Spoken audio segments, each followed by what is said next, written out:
ජය වෙන්න ඕන ඔයාලට. ඉතින් කොහොමද මගේ වගා කරන යාළුවෝ ටික හොඳට වගාව කරගෙන යනවා ඇති කියලා හිතනවා. මොකද මේ දවස්වල තියෙන වැස්සත් එක්ක හරි අමාරුයි ලෙඩ රෝග හැදෙන්නේ නැති විදිහට වගාව පවත්වාගෙන යන්න. ඉතින් හොඳ පරිස්සමයක් දරලා වැඩ ටික කරගෙන යනවා ඇති කියලා හිතනවා. ඉතින් අද අපි ඇවිල්ලා ඉන්නේ මේ අපේ ක්‍රිසන්තියම් වගාවේ අලුත් පැල හිටවන ලකලෑස්තන ටනල් එක තමයි දැම්මම ඉන්නේ. ඉතින් ඔයාලට පේනවා ඇති මේ තියෙන්නේ අපේ පොඩි ක්‍රිසන්තියම් පැටව් ටික හිටවන්න ලකලෑස්තන ටනල් එකක්. ඉතින් ඔයාලට පේනවා ඇති මේක හාලා ඊට පස්සේ ගුම ගෙනලා දාලා අලුහුණු දාලා මේක ඊට පස්සේ කවලම් කරලා පාත්ති හදලා ඉතින් අපි පොඩි පැටව් ටික මේක ඉඳවන්න අපි ලකලෑස්ති වෙනවා.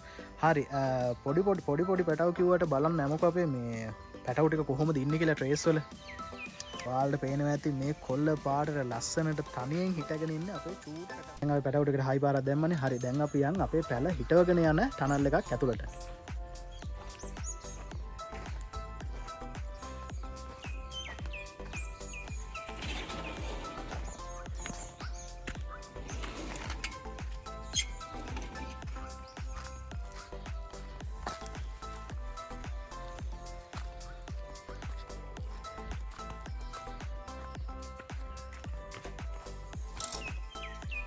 හරි ඉතින් දැම්මම ඉන්නේ අපේ පොඩි පැටව් ටික හොඳට ලස්සනට පාත්ති වල හිටවගෙන යන ටනල් එක ඇතුළේ තමයි ඉන්නේ. ඉතින් හරි අපි බලමු දැන් කොහොමද මේවා ටික අපි එළියට දාගෙන හිටවගෙන යන්නේ කියලා. හරි ඔයාලා දකිනවා ඇති මේ තමයි අපේ ට්‍රේස් වලින් එළියට අරගෙන ලස්සනට කොටුවල රටාවකට ඒ ටික දාගෙන ඊට පස්සේ හිටවගෙන යන විදිය. හරි පරිස්සමෙන් හිටව ගන්න ඕනේ. මොකද එක පැලයකට හරි ඩැමේජ් එකක් වුණොත් එහෙම අපිට හරි විදිහට මල් ගන්න බැරි වෙනවා. ඒත් හැදුවොත් එහෙම.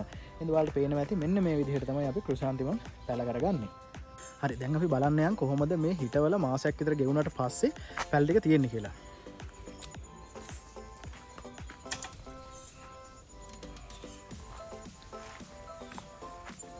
ඔයාලට පේනවා ඇති හරි එක ගානට එකම උසින් ලස්සනට කොළ පාට දිලිසිලි තියෙන හැටි. ඉතින් මේව තමයි ඉස්සරහට ඔයාලට මල් වගේ අතට එන්නේ.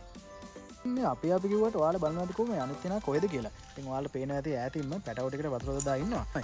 වැඩ කරනලාට බාධා කරන්න හොඳ නැහැ. බාධා කරොත් වැඩ කරන්නේ නැහැ. එහෙනම් අපි පාඩුව ඊළඟ ටනල් එකට යමු. දැන් පැල බැලුව ඇති නේද? මම දන්නවා දැන් කට්ටිය බලාගෙන මල් බලන්න. හරි දැන් අපි දෙන්නත් එක්කම යන් මල් තියෙන ටනල් එකට මල් පාරක් බලන්න. දැන් ඇවිල්ලා තියෙන අපේ මල් තියෙන ටනල් එකට. අපි බලමු කොහොමද මේ ලස්සන්ට මේ එකින් එක මල කොහොමද හැදිලා තියෙන්නේ කියලා.